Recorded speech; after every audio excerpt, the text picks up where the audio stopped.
Hey everyone, Coops here from the whole box and dice. Had just some really weird stuff spoiled in the last 12 hours. Let's get the discussion going. What are your thoughts? Is this playable? Is it jank? Is it trash? Is it godly? Let me know. After our last video, we had Magma Spray spoiled. It's the reprint instant for 1. Deals 2 damage to target creature, and if that creature would die, exile it instead. Great for, obviously, the Embalm mechanic that we're seeing back. Everyone's saying, is this going to replace Shock? Shock still hits the Healy, so that's still something to consider, and obviously you can go over to the face. So I think probably a healthy mix of the two is the most likely. We also saw Failure to Comply, awesome name. Instant for 2 up the top, generic and a blue, return target spell to its owner's hand, and the Comply, the aftermath, is choose a card name until your next turn. Your opponent can't cast spells with the chosen name. Really like this card. It's kind of like Reflector Mage style bounce and then can't play it next turn.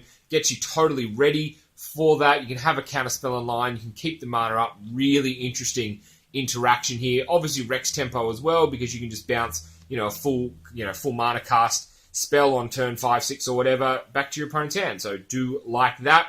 Let's look at some cards. These are, I think, limited only cards. I don't think they're going to see a lot of play. Supply Caravan, amazingly cool that we have back-to-back sets with camels in it. For 5, it's a 3/5, and you can make a 1/1 if you have a tapped creature. So like either vehicles or, exerted creatures. That's not too bad.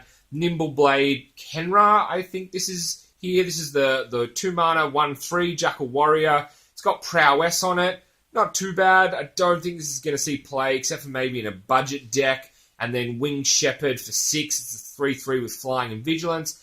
And it just has cycling of 1. Yeah, anytime you can cycle a card for 1 is great. A 3/3 flyer is not too bad with Vigilance, but it does cost 6. Probably in limited is where we're going to see play with this, if any.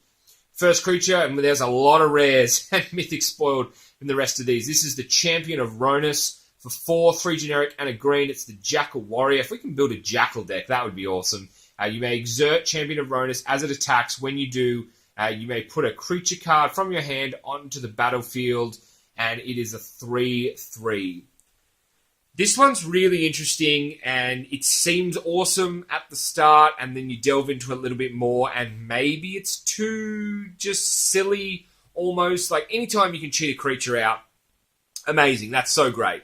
But, and everyone seems to have brought this up.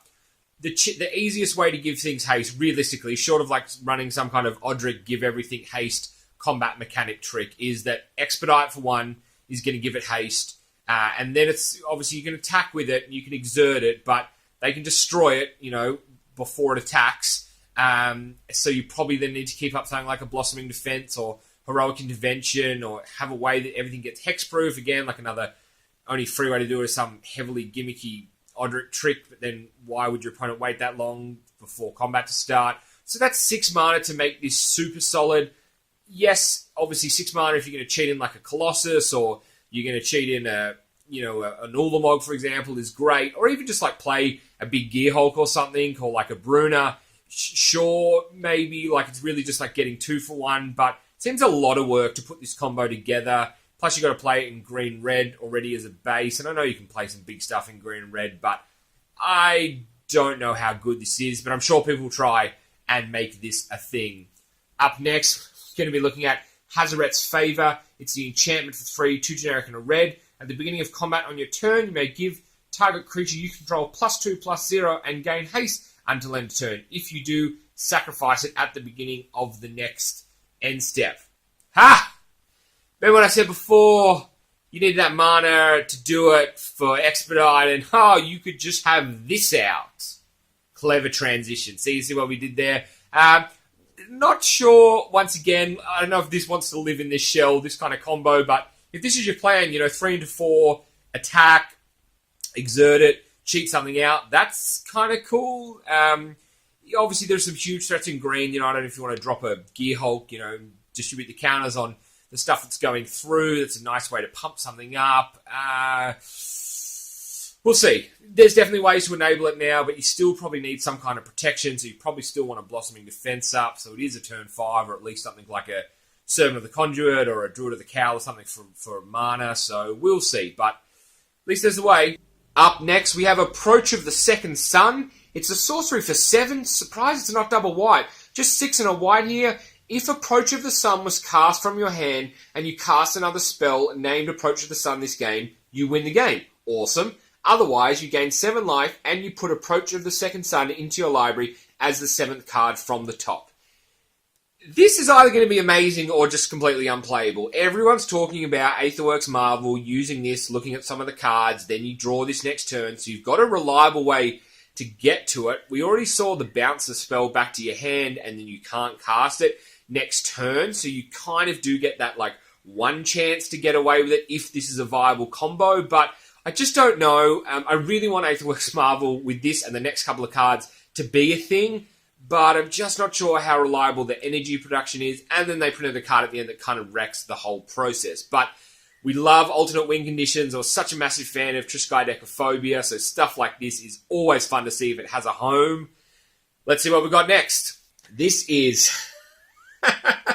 oh, sorry, if you thought the last card was bad, this is Cruel Reality. This is for 7, a mythic, 5 generic, double black, enchant player, and it's an aura curse, which is awesome.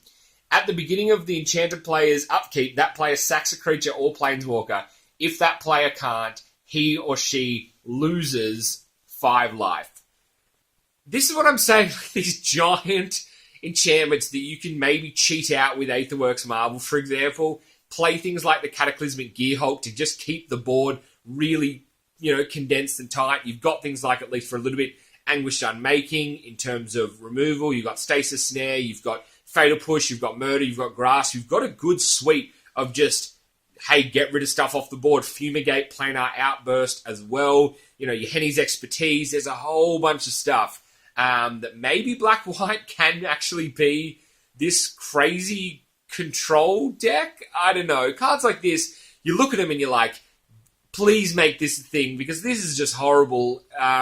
Obviously, tokens is a big problem, but if you can work out a way to make Cataclysmic Gearhulk viable, then tokens are no longer such a problem, because you can't keep too many of them around. So taking 5 life at the beginning of your upkeep, that's not something you want to deal with. You start casting like Remorseless Punishment with this, for example, and you just get really accelerated win conditions. But I'm just not sure what you do turns like 1 through to 6-ish after you've given Marvel a couple of spins. But who knows? We'll see. We will absolutely see how this can be abused, potentially.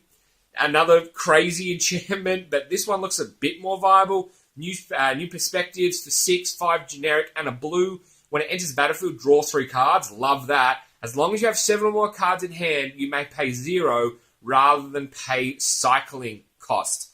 This is really awesome. Fits in super well with the Blue God that obviously has the cycling, keep 7 cards in your hand. It wants to play into that theme. I like that you can just pretty much be like, don't need this, could need, something better instead. That I really like. Not sure, it is a lot of mana, but you do get 3 lands, 3 cards off it, which is good. So fingers crossed. Maybe mono blue, I don't know. We will see. Up next, this one, I've saved the weirdest one to last. This is Bounty of the Luxor. It's an enchantment for 4, 2 generic, green and a blue. At the beginning of your pre-combat main phase, very specific, remove all flood counters from Bounty of the Luxor. If no counters were removed this way, put a flood counter on it and draw a card. Otherwise, add 3 mana, generic, green and a blue to your mana pool.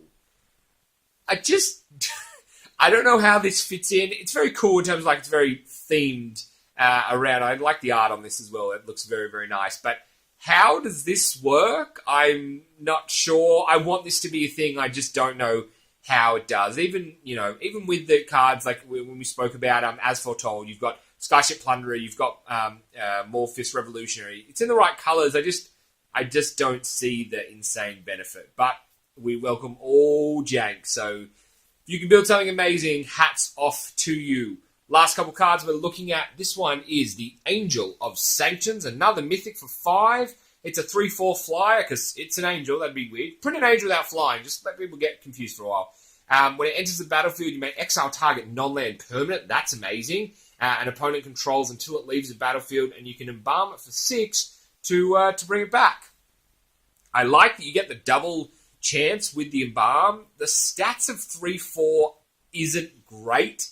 even just a 3-5, so it just had a little bit more. Heart of Kieran's obviously going to be in the format for ages, so the fact that this dies to Heart of Kieran is not ideal. It has this weird interaction with Aethersphere Harvester as well.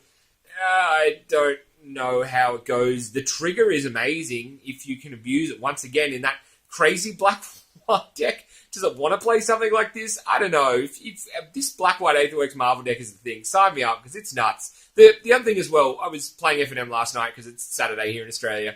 We're talking about you can have the infinite combo with Yahenni and Liliana and Felidar Guardian, for example, and you can just keep bouncing Lily and then using Yahenni to sack a creature and pulling it back with a new Lily, and that's kind of nuts. And you have a Zulaport Cutthroat out, and that's just life drain through the Cutthroat. So, I know Zulaport doesn't stick around for ages, but that's kind of nuts. You kind of almost feel like they have to ban it, but then it's only sticking around for 6 months. But you could almost play both Infinite Cat combos in a deck.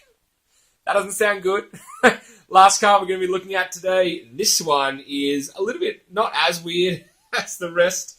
It's actually super playable, and it totally wrecks my beautiful black-white Aetherworks Marvel Dream.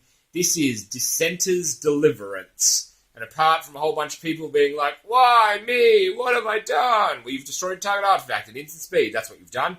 And you've also printed it as a common, and you've also given it cycling in case there's no use for this. This card is one of the best commons I have seen in a very, very, very long time. Whilst we have Kaladesh and Aether Revolt, and probably by extension this a little bit in the format, there's going to be a lot of artifacts. The fact that you can mainboard this, and it's not a dead spell if you don't come up against artifacts because you can cycle it for one, is just nuts. I really, really like this ability. I really like that it just for 2 says no, and it just kills. It kills the Pharaoh God Throne thing that we saw.